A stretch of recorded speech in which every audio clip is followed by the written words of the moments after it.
행사 시작하겠습니다. 10월의 마지막 주를 시작하는 월요일입니다. 또 그제까지만 해도 여름이었는데 드디어 가을입니다. 이 아름다운 계절에 김달진 시인 생가에서 국제신앙송 콘서트를 개최합니다.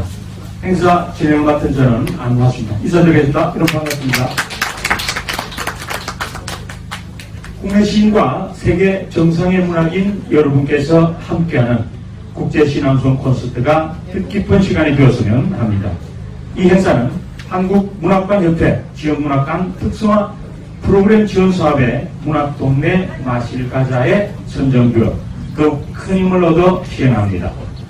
문학계가 열리던 지난 봄에는 웅동수원지 개방과 함께 김달진 시인의 시를 비롯하여 김달진 문학상 수상 시인들의 시와 진해문일회 회원들의 작품 80편을 전시하였습니다. 그리고 가을에는 김달진 생가 공식 신앙송 음악 콘서트를 오늘 열게 되었습니다.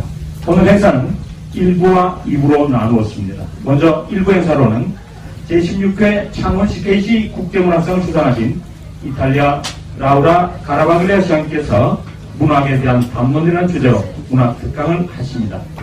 라우라 가라바글리아 시인에 대한 자세한 소개는 시해지 제19집 9쪽과 10쪽에 있는 양력 소개로 가름합니다.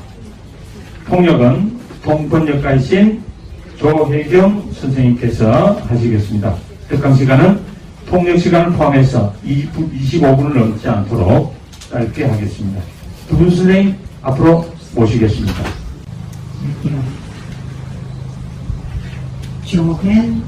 조혜안킴입니다.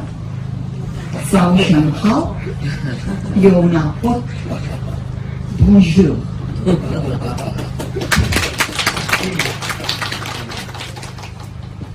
Discorso sulla letteratura. Quando parliamo di letteratura mondiale, la poesia emerge come uno dei suoi principali pilastri. Essa trascende le barriere linguistiche e culturali, parlando un linguaggio universale di emozioni, immagini e intuizioni che risuonano in ogni angolo del globo.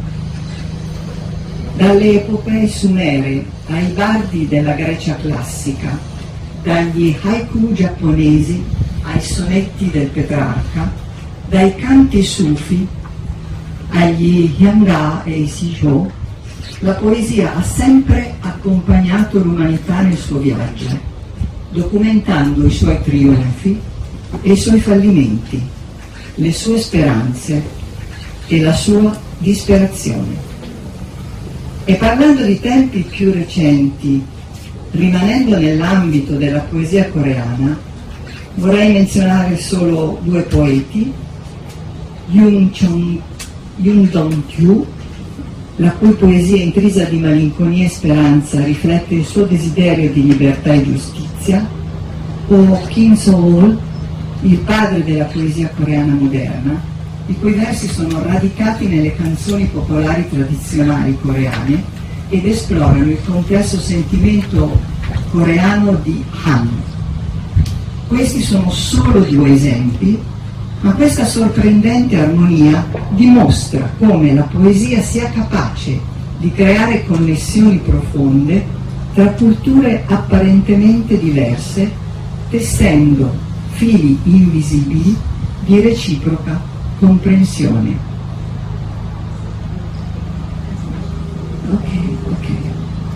아니, 세계의 문학을 이야기할 때 시는 그 중요한 기둥 중에 하나로 저의 머리에 떠오릅니다. 시는 언어와 문화의 장벽을 초월하여 지구 모든 곳에서 공명하는 감정, 이미지, 직관이라는 보편적인 언어로 말합니다. 수메르의 서사시부터 고대 그리스의 음유시인, 일본의 하이쿠, 페트랄카의 소네트, 수피의 노래, 그리고 한국의 향가와 시조에 이르기까지 시는 인류의 여정에 항상 함께하며 그 승리와 실패, 희망과 절망을 기록해왔습니다. 더 최근으로 와서 한국 시의 영역을 말해보자면 저는 윤동주 시인을 언급하고 싶습니다. 우수와 희망이 깃든 그의 시는 자유와 정의에 대한 갈망이 드러납니다. 또한 한국 현대시의 아버지라 불리는 김소월 시인은 그의 시가 한국 전통 민요에 뿌리를 두고 있으며 한이라는 복합적인 한국적인 정서를 탐구합니다.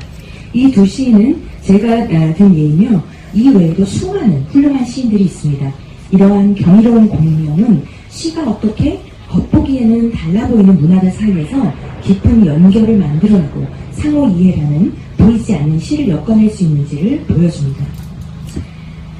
E parlando della antologia di poesia contemporanea, poesia di 4 versi, edita dai Quaderni del Bardo nel 2025 e dalla Casa della Poesia di Como, di cui ieri ho mostrato l'edizione, ecco, vorrei dire che l'intensità delle brevi poesie di questa antologia portano il lettore a riflettere su come l'esperienza del mondo sia un flusso interconnesso di fenomeni e come non ci sia divisione tra l'individuo e l'universo. Alcuni versi di queste poesie contengono riferimenti al buddismo e al taoismo, che sono spesso profonde riflessioni esistenziali. Esplorano la relazione tra l'uomo e lo spazio vuoto, non inteso come assenza, ma come luogo di creazione e di soluzione.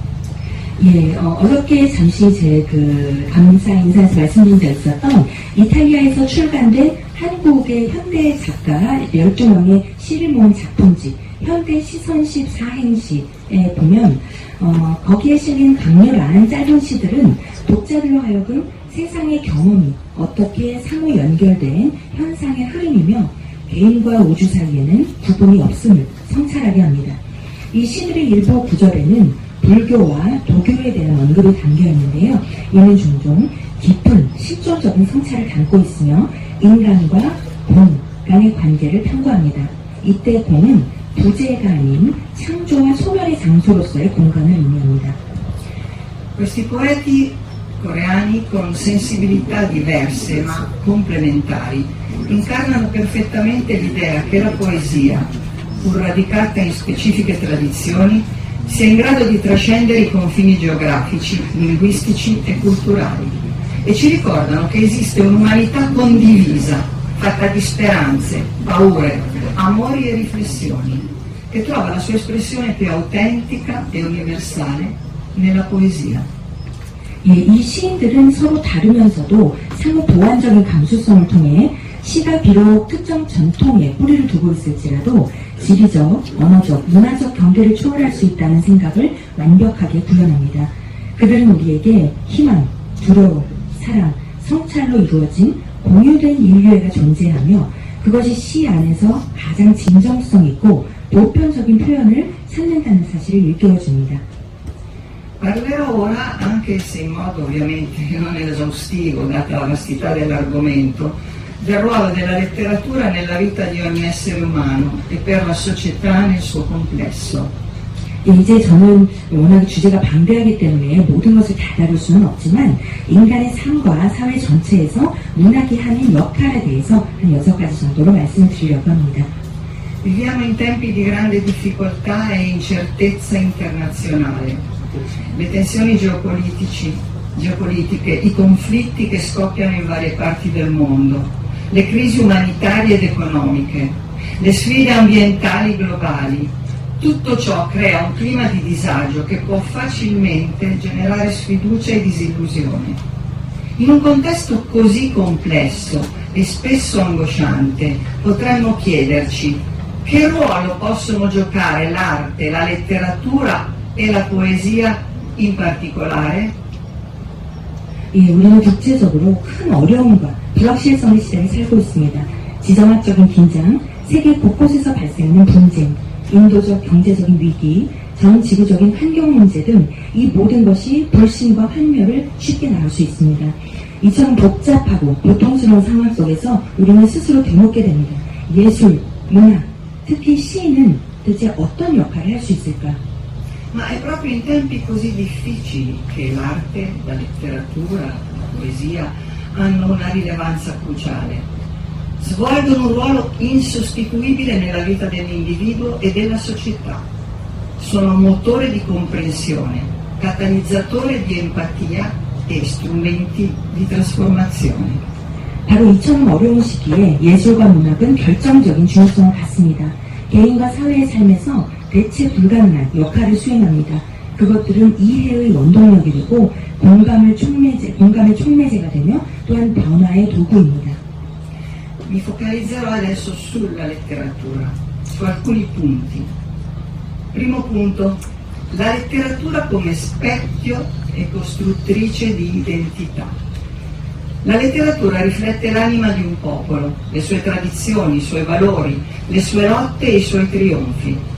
Attraverso le opere letterarie si trasmettono esperienze collettive e individuali, plasmando l'identità culturale e permettendo che essa venga compresa e preservata nel tempo.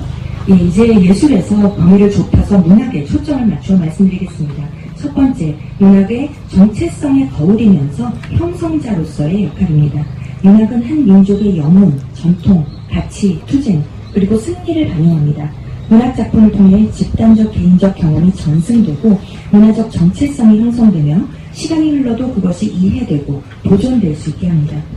Secondo punto, la letteratura nella risoluzione dei conflitti. La letteratura offre una lente unica attraverso cui esplorare la complessità dei conflitti umani, sia interni che esterni. Non offre soluzioni dirette, ma crea uno spazio di riflessione e comprensione che può aiutare a mitigare le tensioni e promuovere la riconciliazione. 두 번째 포인트는 바로 분쟁 해결에 있어서의 문학의 역할입니다. 문학은 내적, 외적, 인간 갈등의 복잡성을 탐구하는 독특한 시각을 제공합니다. 직접적인 해결책을 제시하지는 않더라도 긴장을 완화하고 화해를 촉진하는 데 도움이 될 수 있는 성찰과 이해의 공간을 만들어냅니다. Ecco alcuni esempi di autori le cui opere dimostrano questa funzione. Opere come Guerra e pace di Tolstoi esplorano la tragedia della guerra e la sua devastazione, ma anche le motivazioni e le sofferenze degli individui di fazioni diverse, spingendo a una profonda riflessione sulla natura del conflitto e sulla ricerca della pace. 이러한 기능을 보여주는 작품을 쓴 작가들 몇 가지 예는 다음과 같습니다. 톨스토이는 전쟁과 평화 같은 작품에서 전쟁의 비극과 그 파괴를 탐구할 뿐 아니라 서로 다른 진영에 속한 개인들의 동기와 고통을 그려내며 갈등의 본질과 평화 추구에 대한 깊은 성찰을 유도합니다.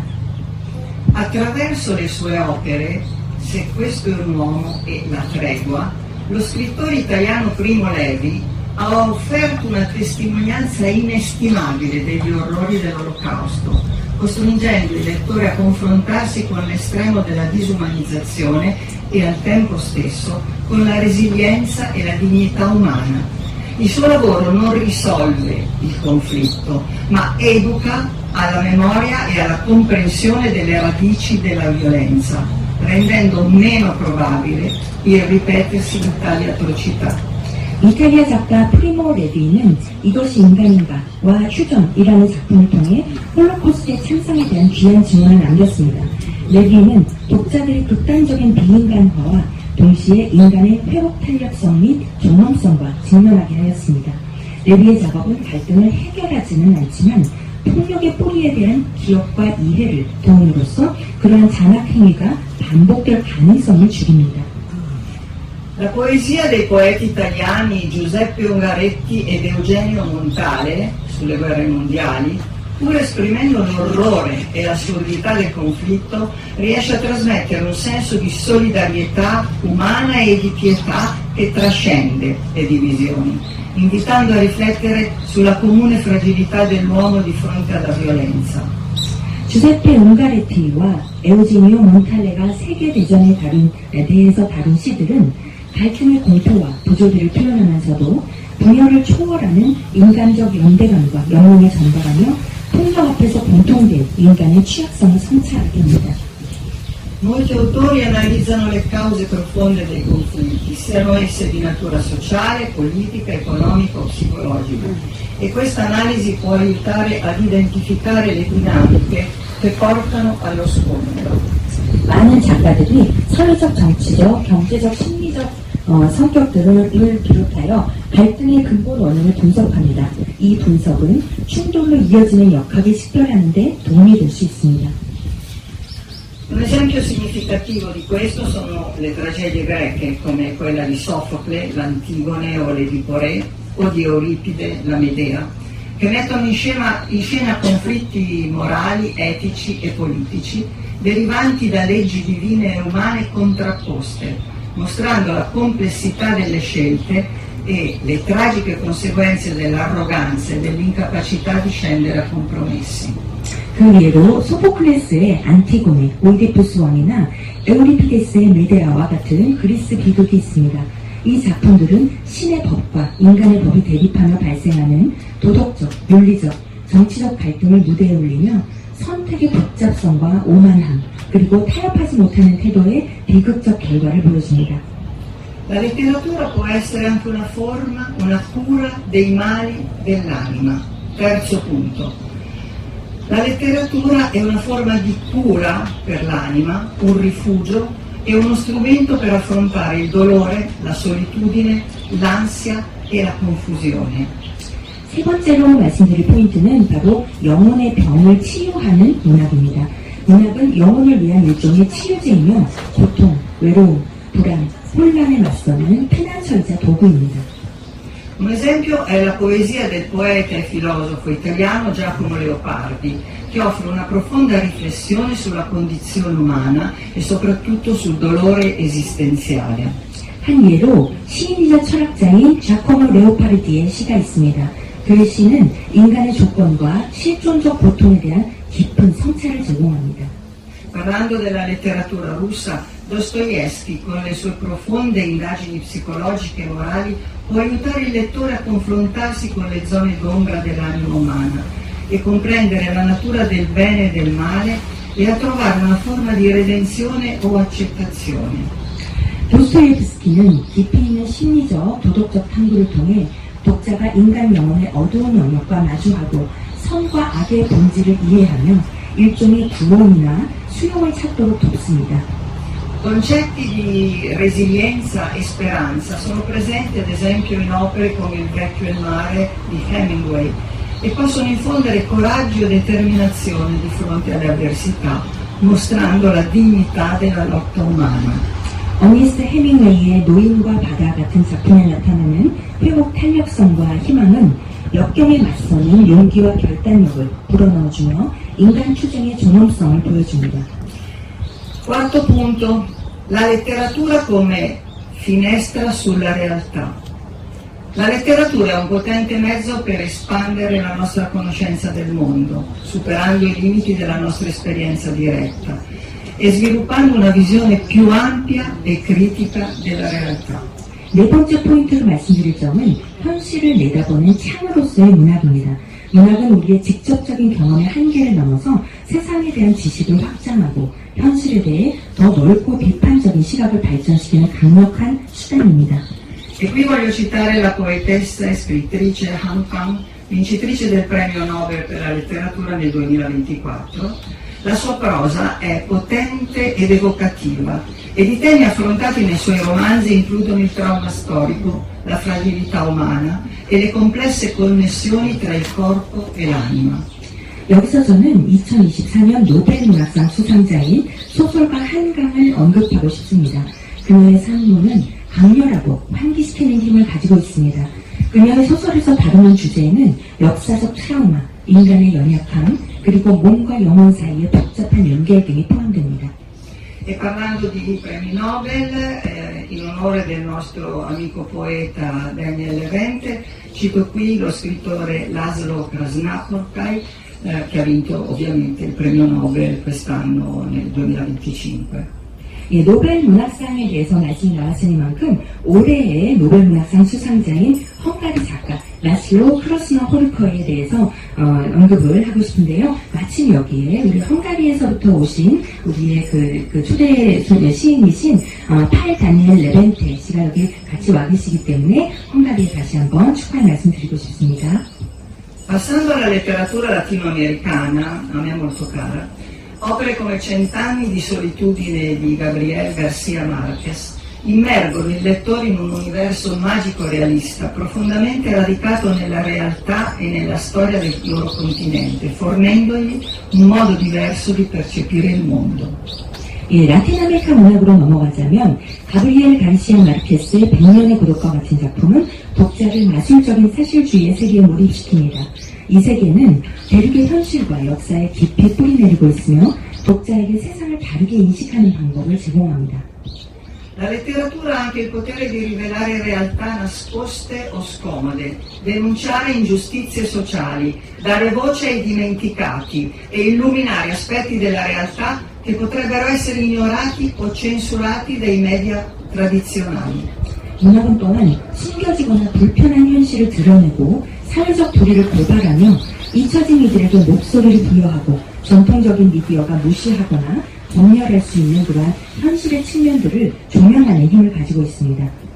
Per esempio, opere distopiche come 1984 di George Orwell o Il mondo nuovo di Aldous Huxley non solo ci avvertono dei pericoli dei regimi totalitari e del controllo sociale, ma ci invitano anche a riflettere sulla libertà individuale, sul pensiero critico e sulle dinamiche del potere.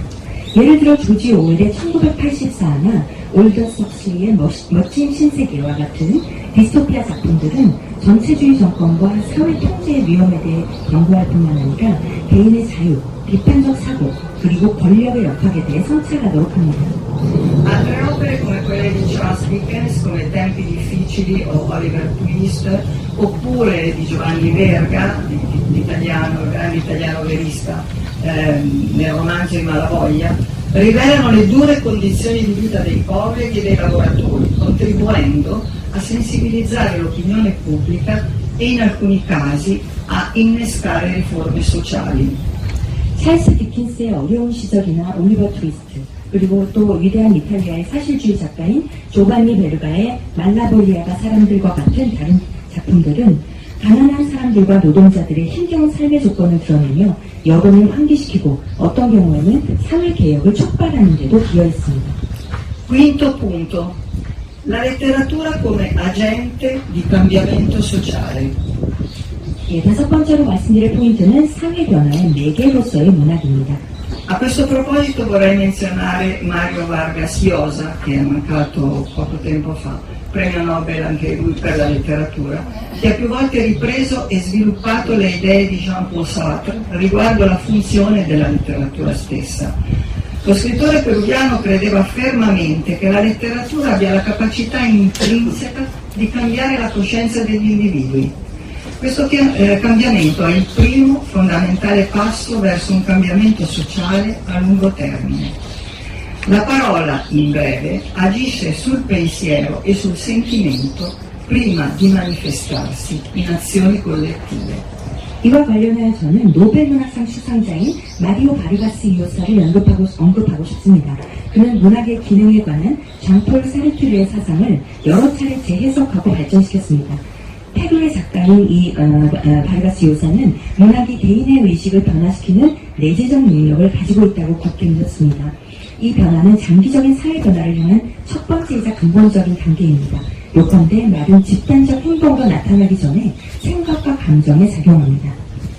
Il concetto che la parola diventa azione trova una delle sue massime espressioni nelle figure e nell'opera di Pablo Neruda, dato premio Nobel per la letteratura.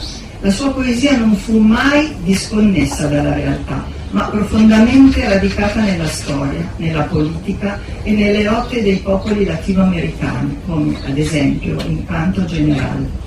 Neruda dimostrò come la bellezza del linguaggio possa essere messa al servizio della causa umana, trasformando la poesia da mera espressione estetica in una forza motrice per il cambiamento sociale. 말이 행동이 된다는 개념은 또 다른 노벨 문학상 수상자인 파블로 네루다의 인물과 작품에서 최고의 이해 중에 하나를 찾을 수 있습니다. 그의 시는 결코 현실과 단절되지 않았고 오히려 라틴 아메리카 민중의 역사, 정치, 투쟁에 깊이 뿌리를 두고 있습니다. 예를 들어 모두의 노래에서처럼 말입니다. 네루다는 언어의 아름다움이 어떻게 인간의 대의에 기여할 수 있는지를 보여주며 시를 단순한 미학적 표현에서 사회 변화를 위한 원동력으로 전환하였습니다. Sesto e ultimo punto, scienze e letteratura, una fortunata unione. This is a topic that I like a lot, so I want to speak about. 예, 마지막으로 이제 6번째 포인트는 과학과 문학, 운명적인 결합이라는 챕터인데요. 제가 특별히 좋아하는 부분이라서 즐거운 마음으로 말씀드리고 싶습니다. Un altro aspetto fondamentale a mio parere è il rapporto tra letteratura e scienza, oggi più che mai attuale. Penso subito a due opere classiche universalmente note, il De Rerum Natura di Lucrezio, la natura delle cose, poeta latino Lucrezio, e la Divina Commedia di Dante Alighieri. 제 생각에 문학의 또 다른 근본적인 측면은 문학과 과학의 관계인데요. 오늘날 이것을 말하기에 그 어느 때보다도 시적절합니다. 저는 보편적으로 알려진 두 고전 작품이 바로 떠오르는데요.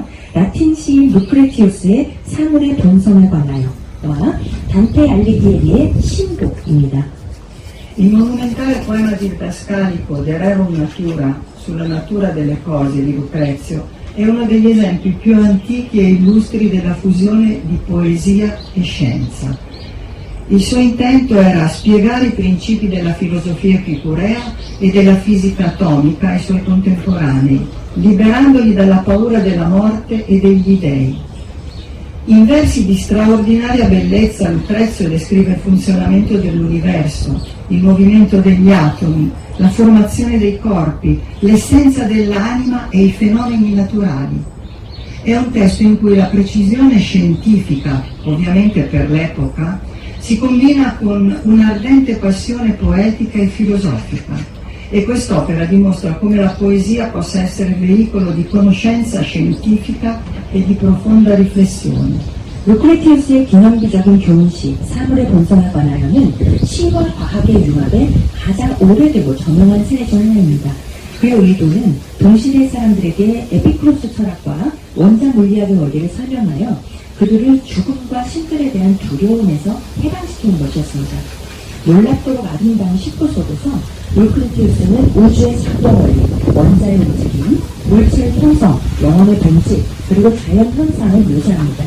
이는 굉장히 과학적 정확성이 뜨거운 시적 철학적 열정과 결합된 텍스트입니다. 이 작품은 시가 어떻게 과학적 지식과 신화의 성찰의 레거시가 될 수 있는지를 보여줍니다.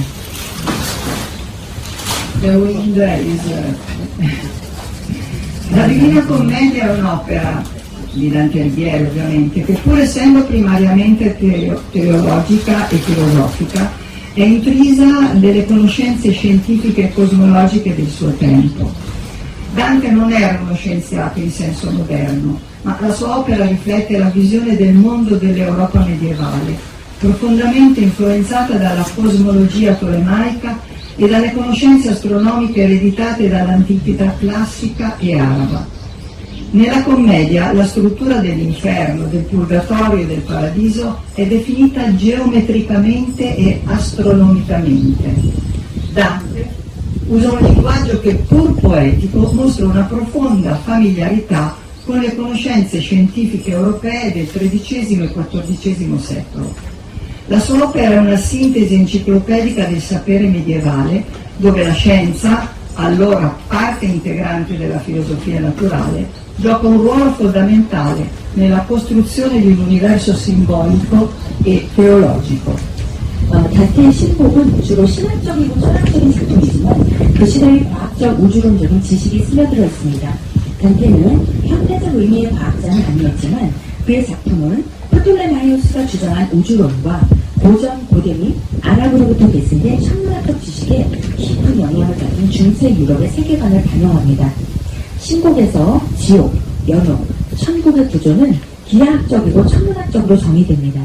단테는 시적이면서도 13, 14세기 유럽의 과학적 지식에 대한 깊은 친숙함을 보여주는 언어를 사용하였습니다. 그의 작품은 중세 지식의 백과사전적 종합체이며 여기서 과학, 즉 당시 자연철학의 일부였는데요. 과학이란 이것은 상징적이고 신학적인 우주를 구축하는 데 근본적인 역할을 했습니다. E saltando avanti nel tempo menzionerò alcuni autori che hanno affrontato il rapporto tra scienza e letteratura nelle loro opere. Jorge Luis Borges ha colto intuitivamente come i concetti astratti della matematica e della filosofia potessero essere usati per creare esperienze letterarie profonde e inquietanti, spesso sfumando i confini tra queste due discipline. E in molte delle sue opere, come ad esempio i racconti Fisiones o l'Aleph, ha reso le complesse idee matematiche accessibili e poetiche, permettendo ai lettori di provare lo stesso senso di meraviglia e sfida intellettuale che i matematici trovano nel loro campo. 시대를 좀 건너뛰어서 과학과 문학의 관계를 작품에서 다룬 몇몇 작가들을 더 언급해보자면요.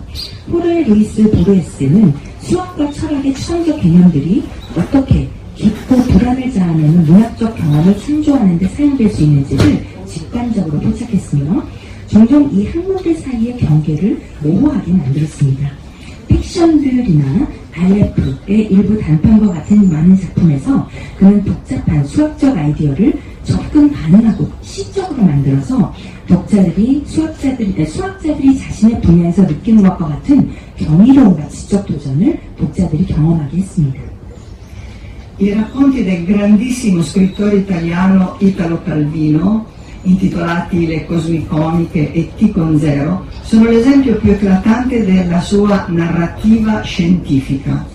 Calvino trae ispirazione da teorie scientifiche come il Big Bang, l'evoluzione della specie, l'entropia, la formazione dei pianeti, le leggi della fisica quantistica e le trasforma in storie fantastiche, poetiche, ironiche e spesso malinconiche.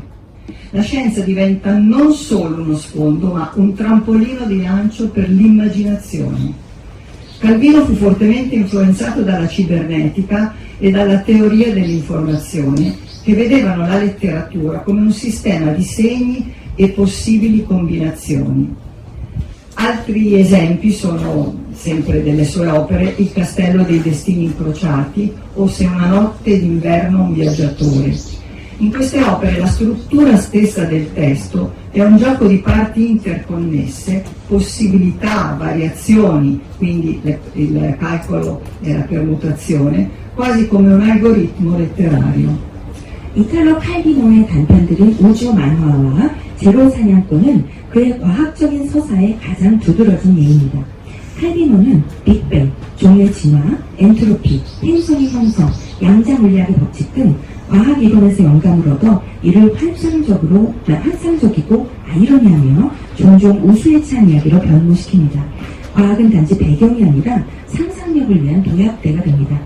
칼비노는 문학을 기호가 가능한 조합의 시스템으로 본 사이버네틱스의 정보 이론에 큰 영향을 받았습니다. 다른 예로는 교차된 성의 운명이나 어느 겨울밤 한 여행자가 있습니다. 이 작품들에서 텍스트의 구조 자체가 상호 연결된 부분, 가능성, 변주의 게임이며 거의 문학적인 알고리즘과 같습니다. Nelle sue lezioni americane la leggerezza è uno dei valori fondamentali che Calvino propone per la letteratura del futuro. Questa leggerezza non è superficialità, ma è la capacità di trattare temi complessi con agilità e precisione. E questo concetto ha un parallelo con la chiarezza e la concisione ricercate nel linguaggio scientifico. Calvino era profondamente convinto della necessità di superare la dicotomia tra cultura scientifica e cultura umanistica. 그는 미국 강의에서 가벼움은 칼비노가 미래의 문학을 위해 제안하는 핵심 가치 중 하나로 논의합니다. 이 가벼움은 피상성이 아니라 복잡한 주제를 민첩하고 정밀하게 다루는 능력입니다. 이 개념은 과학 언어에서 추구되는 명료함과 간결함과 유사점을 가집니다. 칼비노는 과학 문화와 인문 문화 사이의 이분법을 극복할 필요가 있다고 깊이 확신했습니다. Because of the time restraint, we just jump to the conclusion. Okay, So okay, sorry. Ok. In definitiva, la letteratura è un pilastro fondamentale della nostra esperienza umana che ci offre finestre su mondi inesplorati, ci permette di vivere infinite vite attraverso gli occhi degli altri, ci fornisce il linguaggio per comprendere e articolare le nostre più profonde emozioni e pensieri.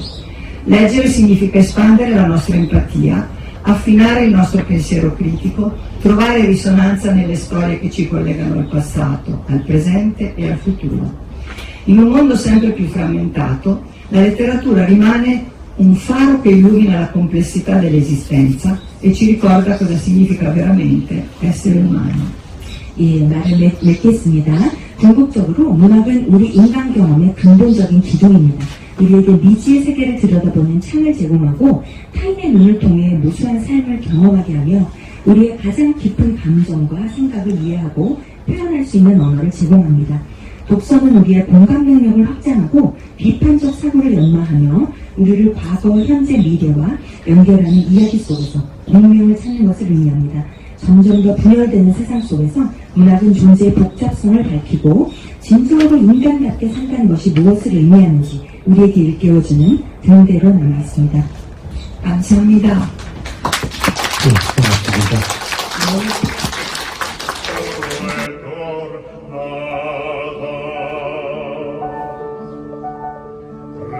Ritornato degli anni, sempre la stessa data, monti e mare resta marca per tornare.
불빛,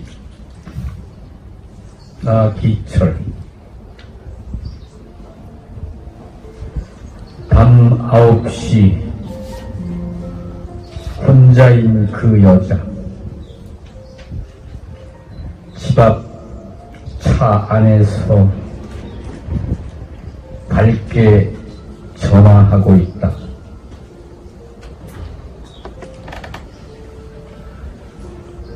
사랑이었으면 좋겠다.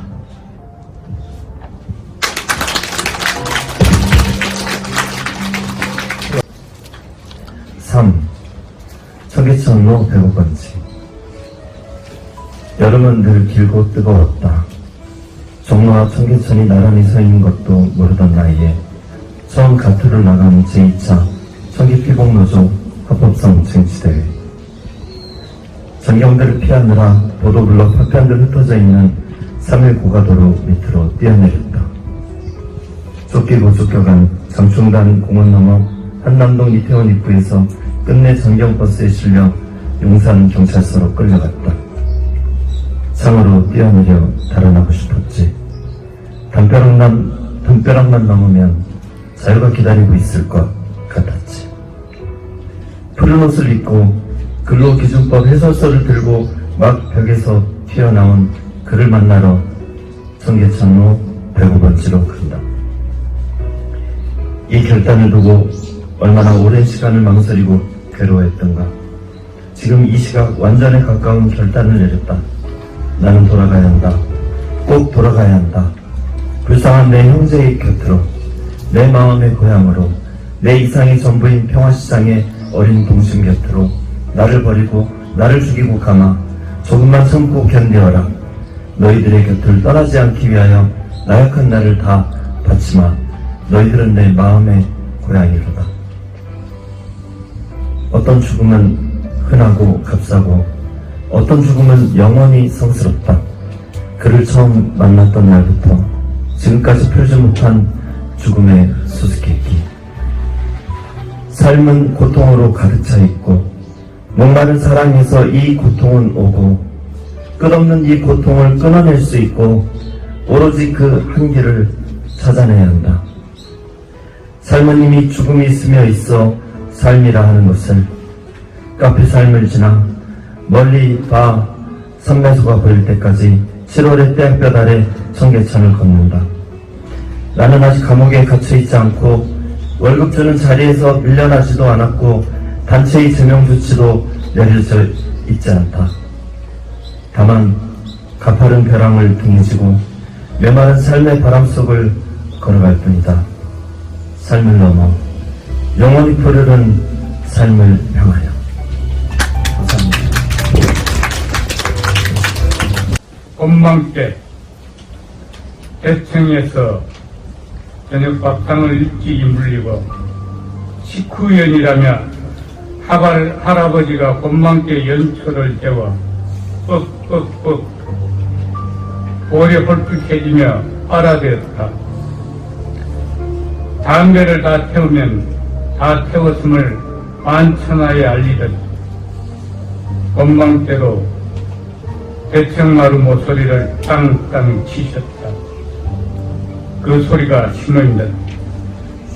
마당 한편을 오래 차지한 오동나무에서 보랏빛 오동나무 꽃이 뚝뚝 져 민문이 세상 저무는 마당을 하염없이 추놓아가면 텃밭 하지 감자꽃을 훔쳐보는 밤이 밤을 타는 것 같다. 집안은 할아버지 곤방대 소리를 시작으로 할머니마저 생각난 듯 콩나물 실에 물을 주시고 콩나물 실에 물 떨어지는 떠르르 소리가 자장가로 내 꿈의 가르마를 타면 내 잠은 천년 세월처럼 깊어갔다. 산길에 할멈하며 할아버지가 할머니 등을 쓰다듬는 소리가 들렸다. Chang Wang, il poeta Kim Tajin. Nel giardino incantato, la memoria dipana il suo filo. Qui vive la poesia. Nei mattini d'autunno apre gli occhi al mondo, poi accoglie i poeti. Dona loro parole di luce. Come un canto si levano quelle parole, tessono un manto che avvolge gli astanti. L'anima di un grande poeta riscalda le menti e i cuori, ci accoglie con grande calore. È un messaggio di pace che vibra nelle parole.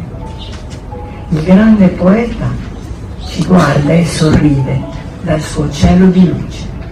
감사합니다. 예, 고맙습니다. Tous les passages sont douloureux.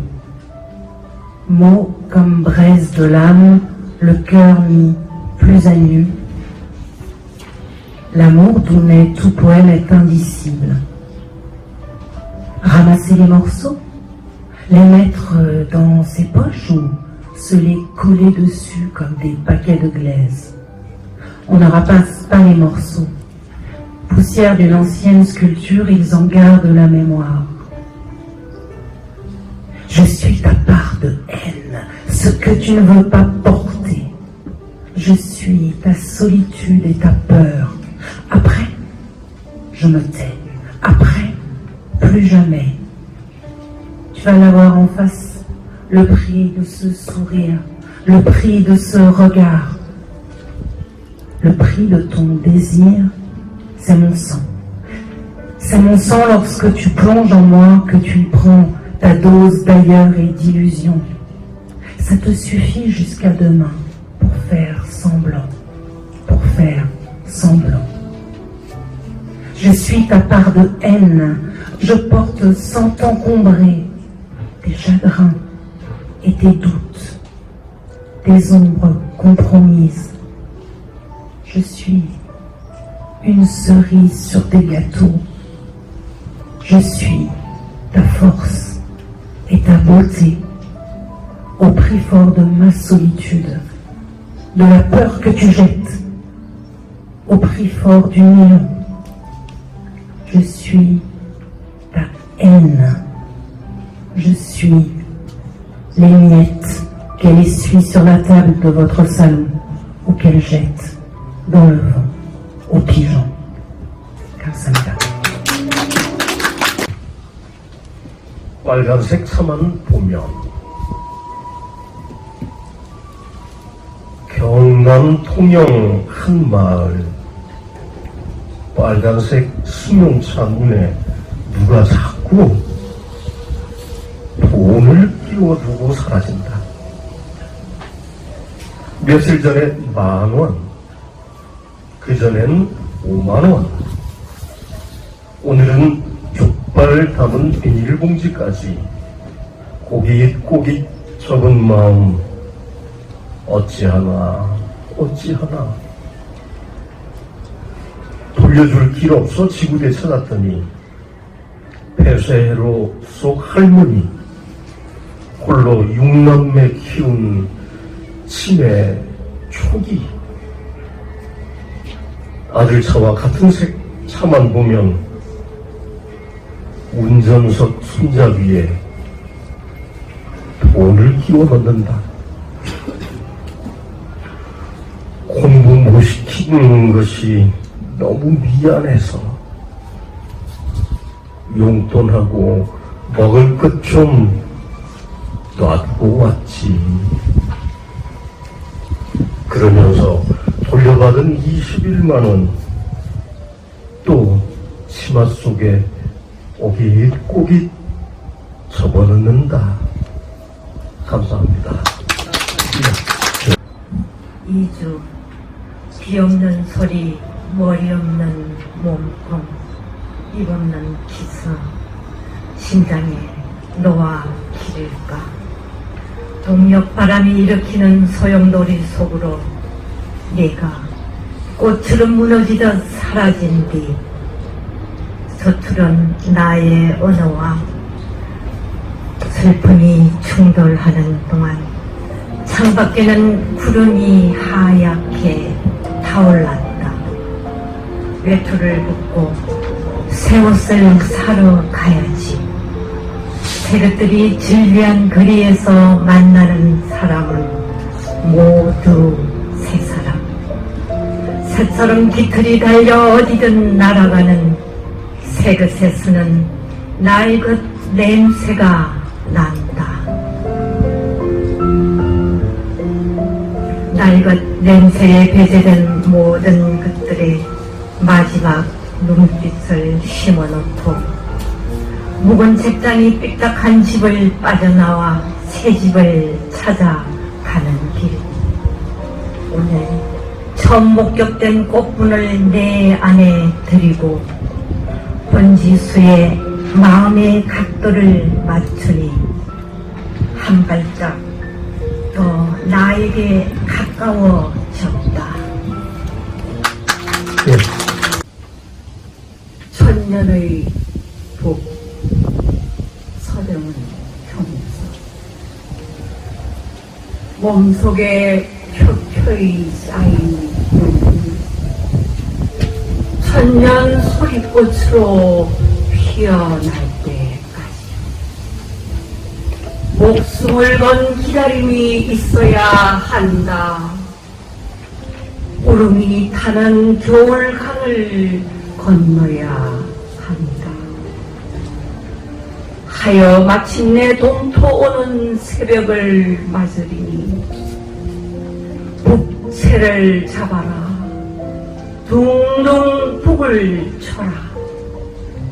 새 하늘 새 땅을 맞을 때까지 붉은 바다 갈라지는 그때처럼 물을 포도주로 빚으신 그날처럼. 감사합니다.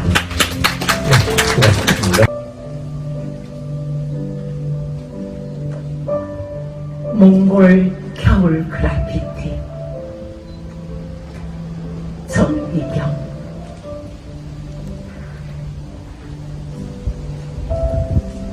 기다리던 편지처럼 왔습니다. 12월. 눈 덮인 초원에 풀어놓은 양떼는 온종일 땅에 머리를 박고 있습니다.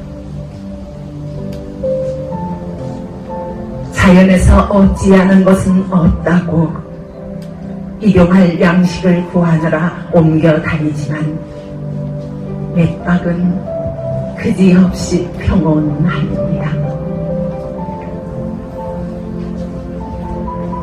한꺼번에 왔다 가버릴 사람들이 드나드는 게르의 문 자주 여닫히고 둥글게 모여드는 저녁과 함께 새끼양을 안고 들어선 남자의 표정은 모든 것을 품습니다. 이것은 어떤 마음입니다. 새벽까지 난로의 불씨를 걱정하는 마음까지도.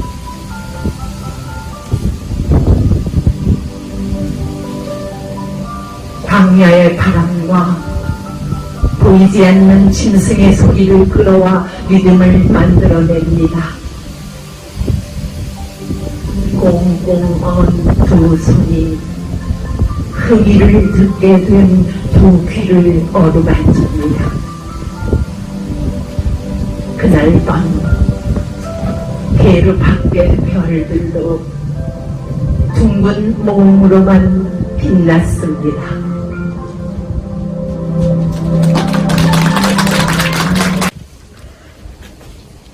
Akire a nap süt, igazat kell mondani. Egész délelőtt azt játszottuk, akire a nap süt, igazat kell mondani. Egy tetőteraszon ültünk, New Delhi külvárosában. Árnyakkal ringó pálmalevelek közt fénylet rám az élet. Szinte remegett a sűrű levegő. Lassan úsztak egymás felé vallomásaink, mint kövér bálnák a korallzált anyagnál. Nem akarok tovább a napon ülni, mondtad. Elfáradtam a beszédből. Menjünk meg akkor, folytatjuk holnap birkadatkor, ha még valami eszünkbe jut.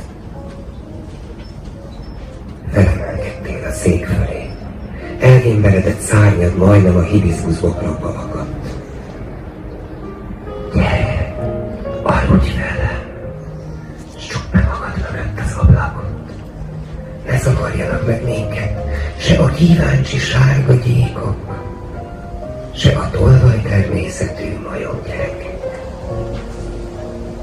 Bent nappal is fél homály volt.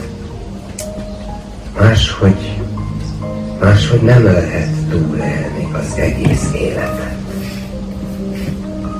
De kibomló hajad beterítette a szobát. Gyere, gyere, aludj velem! Pincs csápok ölelték körbe bokám, s húztak sóhajtásaid végtelen mélységeiben. Gyere, aludj velem! Mintha ellenálltam volna. Nem.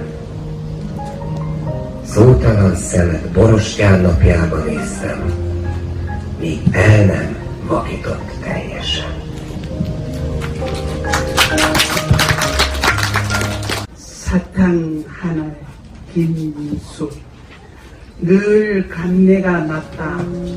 바닷길 건너 돌아온 아버지의 입가에선 흥얼거리는 콧노래와 함께 주문 속 파도 소리도 함께 들렸다.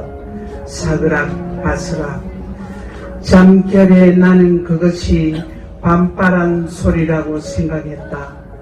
갯벌을 깃는 곳 소라고둥 가시고둥 우는 소리라 생각했다.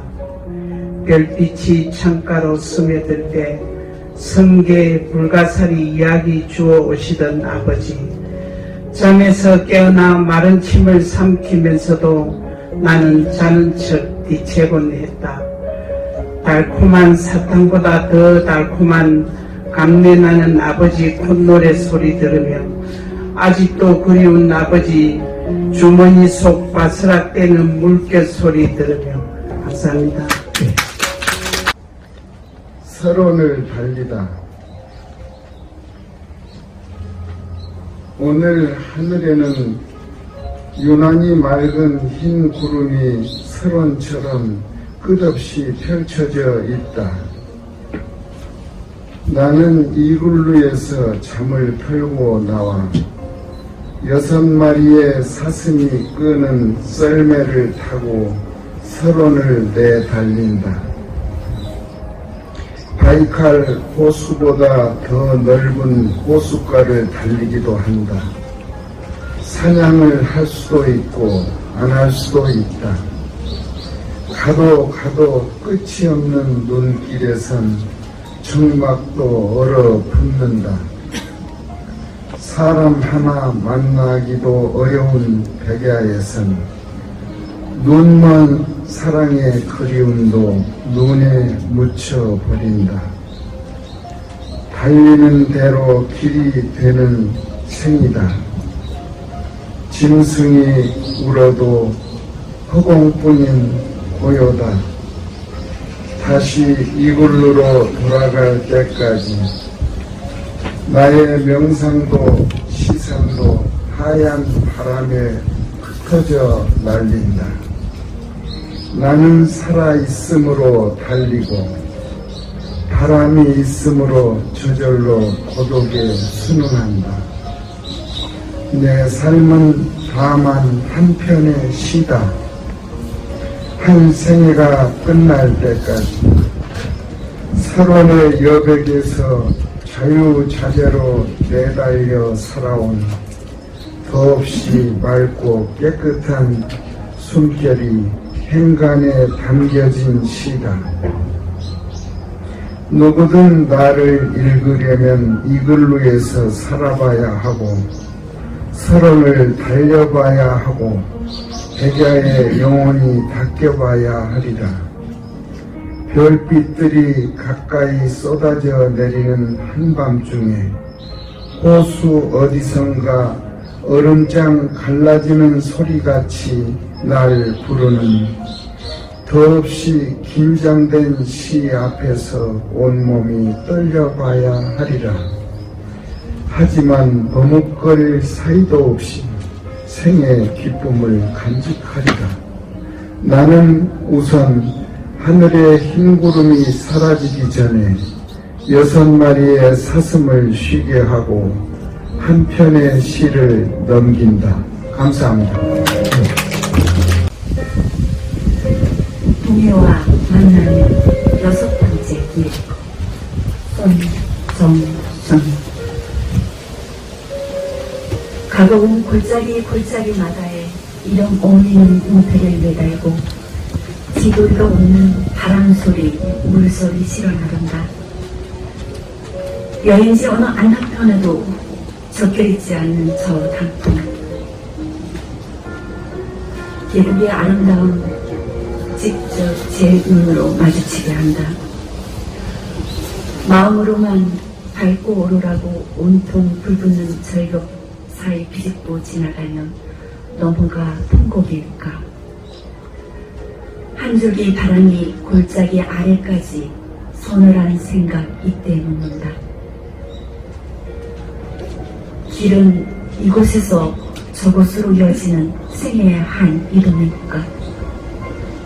뭘 만나러 우리 그 풍경 위에 서는가. 이 길이 다 벗어나 어느 구비에 또 불붙는 절벽 만들며 우리 삶의 한 굽이 젖게 되려는지. 아득함으로 뿌리만 끊어놓고 사는지 어느새 사고. 차가 병구리 물고 돌아서자 갑자기 6번째 길끝 동해와 마주칩니다. 그 바다 또한 해답 없는 질문처럼 가득하게 펼쳐져 있다. 감사합니다. 不是虚构的故事，是我目睹的现实。98岁的母亲，在她床边隐秘的角落，搭起一个小小的书架，用精致的画册做支架，用真丝的围巾做门帘。书架上层层叠叠陈列着我送给她的书，从第一本年轻的诗集，到老气横秋的散文，还有那些让我返老还童的小说，那些疼痛变形的文字游戏。我的书是流浪世界的凌乱的脚印，我从来没有想到为母亲而写。她可以一本一本仔细的读得泪水连连。她从字里行间知悉我心中所有的秘密。在她眼里，我依旧是那个羞涩寡言的男孩，在那家门口进退两难。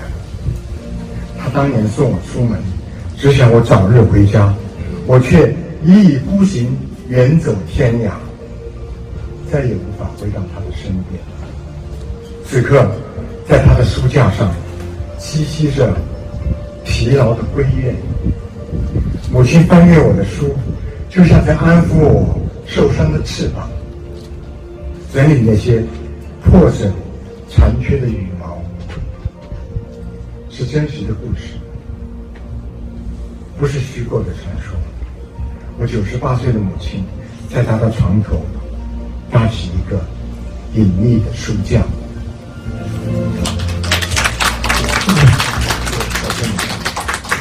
我今天想邀请金柱师，我的好朋友金柱师，用韩语来朗诵我这首诗。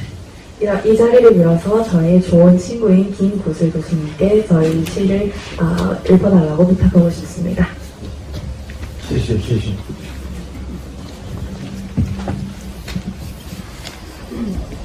네, 오늘 이 자리에서 자울령 선생님을 뵙게 됐는데 선생님께서 이 생각에 와보니까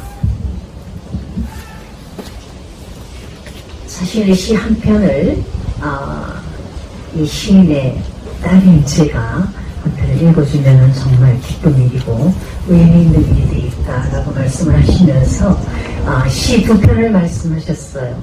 하나는 나의 그림자라는 시이고 하나는 지금 시를 읽는 어머니의 책장입니다. 어떤 게 좋겠느냐고 해서 잠시 이야기를 나눈 다음에 제가 어머니의 책장이 좋겠다라고 했는데 이 시를 처음 읽고 저도 굉장히 감동을 했는데 오늘 어머니에 대한 기억을 말씀을 하시고 그걸 듣고 나니까 더욱더 감동적으로 느껴집니다. 저 역시 이 생가에서 이 작품에서는 그 부모, 특히 어머니를 시인의 영혼의 독자로 그리고 있는데 그 시를 제가 이 생가에서 저희 선친의 생가에서 읽게 되어서 저 역시 기쁘고 대단히 의미 있는 일이라고 생각합니다. Poet Zhou Liu kindly asked me to read one of his poems at this place, at this birthplace of the poet Kim Dae-jin, my father, saying that it would be a great pleasure to read it at this meaningful place.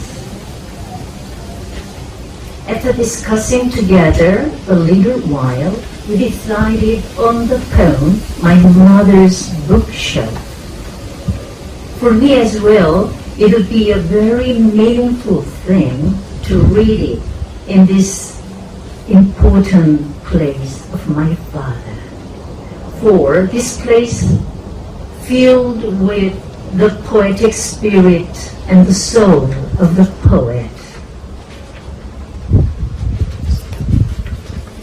For Zhou Liu's poems portrays the eternal presence of the poet's soul and poetic spirit. Now I'll read my mother's bookshelf. It's on page 323. 323페이지에 있습니다. 한글로 읽겠습니다. 한국어로. 어머니의 책장. 자올리옹. 허구의 이야기가 아니라 내가 목격한 현실이다. 98세의 어머니. 그녀의 침대 옆 숨겨진 작은 구석에 작은 책장을 만들어 정교한 화집으로 받침대를 만들고 비단 스카프로 커튼을 달았다. 책장에는 차곡차곡 내가 그녀에게 선물한 책들이 몰려 있었다. 첫 번째 시집부터 노년의 느릿한 산문까지, 그리고 나를 다시 젊게 만드는 소설들, 그 아픔이 변형된 글자놀이. 내 책은 방황하는 세계에 어지러운 발자국이다. 나는 어머니를 위해 글을 쓴 적이 없다. 하지만 그녀는 하나하나 조심스럽게 읽는다. 눈물을 흘리며 읽는다. 그녀는 글자 속에서 내 마음속 모든 비밀을 읽어낸다. 그녀의 눈에 나는 언제나 여전히 그 수줍고 말없는 소년으로 집 문 앞에 서서 어찌할까 몰라 하는 주저하는 소년이다. 그녀는 그때 나를 집 밖으로 보내며 내가 빨리 돌아오기만을 기다리고 바랐다. 나는 끝내 고집을 꺾지 않고 머나먼 곳으로 떠나버렸다. 다시 그녀의 곁으로 돌아갈 수 없었다. 지금 이 순간 그녀의 책장 위에 피곤한 지향하는 기러기가 앉아있다. 어머니는 책장을 넘기며 내 상처 입은 날개를 어루만지는 듯 상처 입은 깃털을 정리했다. 이것은 진짜 이야기, 허구의 전설이 아니라 나의 98세 어머니, 그녀의 침대 머리 끝에 숨겨진 책장을 만들어 2019년 가을. 감사합니다.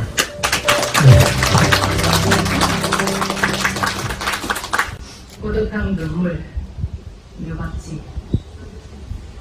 건물의 시간은 정오부터 수련까지. 사각형의 건물은 단순하게 빛난다. 하얀 시치들의 나무들과 떠드는 소리. 빛의 잔해가 저기 있고, 어떤 작업자가 이 공간은 재즈가 어울린다고 말하자 얼굴이 기름한 사람들의 재즈가 시작되었어. 사방에서 나인된 빛과 소나무와 의자와 서랍과 긴 테이블 하나가 오후를 가지고 가지. 바다 위에 배들을 관람하는 사람들. 저것은 지상의 불시착한 우주선 같다. 흰색의 섬은 고독하게 떠도는 주택 한 채. 이 순간 어떤 아름다운 형용사를 사용할 수 있지만 건태롤 거리와 공원의 거리 사이에서 검고 어물한 노래를 만들 거야. 상냥하고 엄밀하게 오는 연서처럼 귀로 발목으로 연주되는 슬픔 같은 것. 오늘의 날씨는 서쪽에 찰리는 차렸군. 저곳에 성도가 있네. 남한외교가 있네. 살아있다는 송인상을 만나는 곳에서 우리는 어떤 몽환의 꿈에 걸려 들어가겠네. 바람의 냄새를 따라 그들의 몸은 해가 지는 방향으로 기울어 있고 절망이란 어제의 기억은 소용돌이 형태로 몰아치지만 모든 것은 두껍다는 살게 있고 이제 그 밖으로 벗어나고 싶지 않아. 강렬한 픽션이 몸을 탐방하면서 감사합니다. 고맙습니다.藏地冥想曲，远丽的高法与渊许，在藏地打结，不说话，不说辩证法。当沙的鱼鸟拒绝氧气带的轻薄，慢动作裁剪，留白，骨将离的残腐。诗人的视网膜里没有时间，500年、1000年，吉祥宫盘旋众神的情歌，青稞王子葡萄经历，在金桶里丈量虚无。文成公主诵读心经，经卷长出花瓣，哈达盛开空中，手心上山脉隆起，黄金塔自带爱，收集所有未完成的后手，让数字繁殖。酥油花在幻影里合掌，佛光普照，手写每一滴水燃烧的梦想。白色藏油在雪山之上，找寻十弦档案，解封深渊里最后的耻辱。域外星球编成交响乐般的演奏，六字真言：Om Mani Padme Hum。高原骑士6维影像集结，最爆裂的动词改写我们，成为浩瀚的宇宙，成为渺小的符号。谢谢。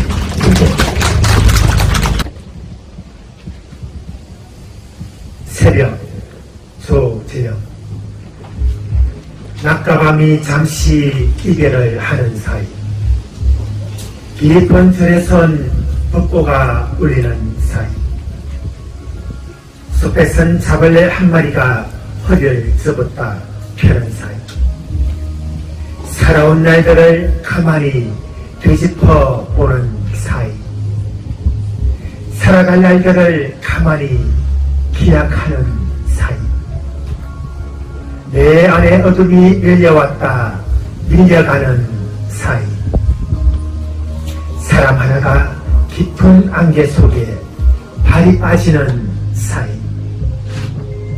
누군가가 일으켜주는 사이. 감사합니다. 돼지 죽는 삶, 불긴 피어오르는 아스팔트 위, 지렁이, 무지렁이처럼 흩어져 몸을 말고 납작 웅크렸다. 매운 열기가 목구멍을 타고 내려간다. 방향 잃은 발걸음, 목 없는 목을 감는다. 물컹한 숨이 귀를 적신다. 불긴 피어오르는 세상은 차갑다. 발등이 아리고 발바닥이 서늘하다. 발등에 얹히고 발바닥에 짓눌린다. 7월 삼복염천 먼 길 돌아 돌담길 구비구비 꿈틀거리는 아버지 밟혀도 밟히지 않는다. 꿈틀거리는 아버지 밟혀도 밟히지 않는다. 고맙습니다. 불같은 얼굴, 시간의 정에 문드러져가는 얼굴들의 박물관.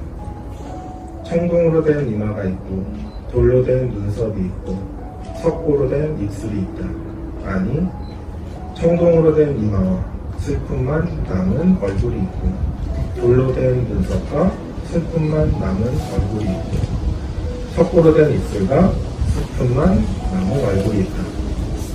빈 가지에 쌓인 눈에서 내면의 꽃을 떠올릴 때도 그런 얼굴들은 속으로 꽃을 삼키며 버티냐.